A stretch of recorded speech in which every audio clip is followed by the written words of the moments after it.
Mastering, tracking. We're going to be recording some music next week in here, and audio restoration. Right. What else do we do in here? All kinds of stuff. This is basically the room that does everything.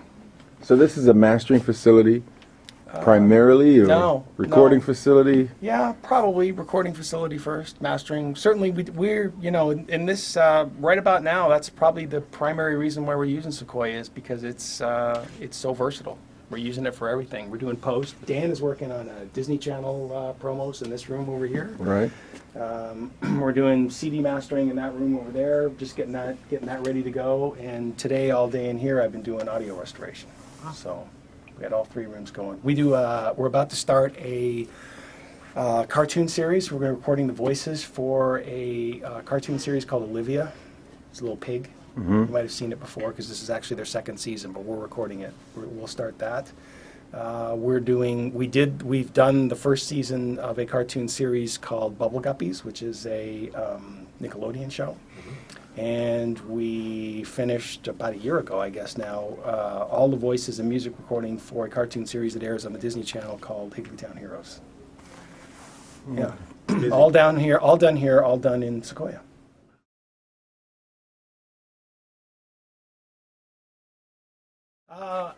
Well, early on, I mean, I grew up with it. My father was a recording engineer back in Toronto, owned a recording studio. He was sort of instrumental in growing up and going with him to the studio and watching what he did and seeing the environment and everything. And I guess it just got into my blood, and I decided I had to do it. So what studio was that? he owned. He worked at just about every studio in Toronto, but he owned McClear Place, which ended up later on being renamed McClear Pathé, and then ended up being McClear Digital. Unfortunately, that studio is not there anymore, but was a huge part of the Toronto recording industry since it was, music industry at least anyway, since it was initially Chum Radio back in the old days, and then RCA Recording, and then McClear. So your dad, has he seen this? Is your dad still alive? He's unfortunately not, but he never saw this facility, but I did. I opened Soundworks. Any other facilities? Yeah, I opened Soundworks in 1995. I was in Hollywood, actually, and he came out and saw the start of it. And yeah, I think he was, I was proud to show him around, proud to have him out here. And I did some work with him. I did some CD mastering for him, actually. But, when he would record an album in Toronto and then send the files down via FedEx on a DAT. And I would transfer them into the workstation and PQ code it and never touch it.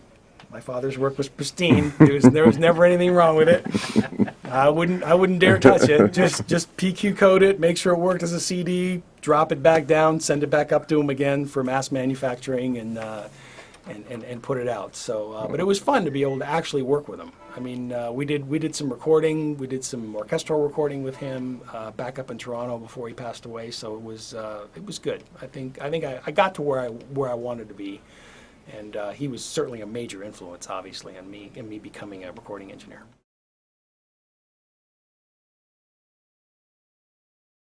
We're actually working in conjunction with Richard Sherman, and next week we're going to start it, and the following week we're going to be finishing it. There's a little known song called "The Eyes of Love," which Mary Poppins was supposed to sing in Mary Poppins, and it didn't happen. It got changed. It was replaced with a very, very famous song called "Spoonful of Sugar," which I'm sure everybody's heard before. Well, we are, in conjunction with Richard Sherman, we're going to record this song. We've got a great composer, arranger. The composer is Richard Sherman and Robert Sherman, but the arranger, his name is Jerry Cleveland. He's local here, and he's going to do an arrangement in association with Richard Sherman, and they're going to come in the studio, and we're going to record it, and we're doing a little demo in the hopes that we can get push a product that really hasn't happened yet, but has been talked about, called by the same name, The Lost Chords, only to listen to it as close to what we can do today as what would have been recorded for Mary Poppins. So Mary Poppins is over 40 years old, so we'll be doing a little bit of a modern touch on it, I guess, in the recording technique, but it's pretty amazing to be working on something like this, and this is really history in the making, Very and cool. even if it doesn't go anywhere, it's going to be pretty neat. So we're hoping that that this is an idea that they pick up on, and that we're going to end up doing a whole album. Is there a particular reason that you picked this one as your original demo? I actually didn't pick it. Richard Sherman picked it, and when Richard Sherman picks something, you do whatever he wants. Because he's the guy who wrote it. Well, he has an entire book there. Yeah, he does. He has more than that. He has. That's just the stuff he wrote for Disney. There's all the stuff he wrote for everybody else. So.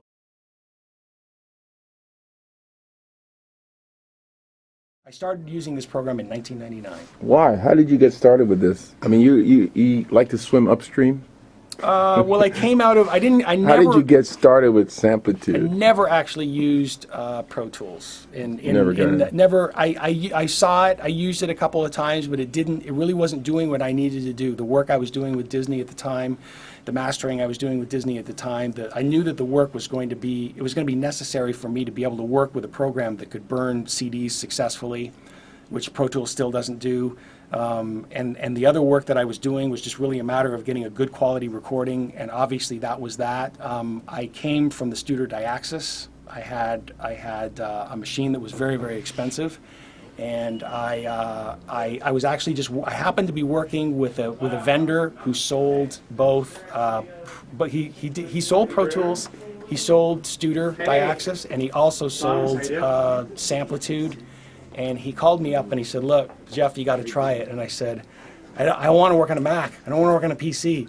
And he said, "You got to try it. You just have to try it. Just try it. There's got to be a PC around there someplace that you can put it on." So I grabbed the PC from the front desk and I took it back there and I started using it. And what I heard was brilliant. And the rest is history. I mean, I felt that I had to keep using this program.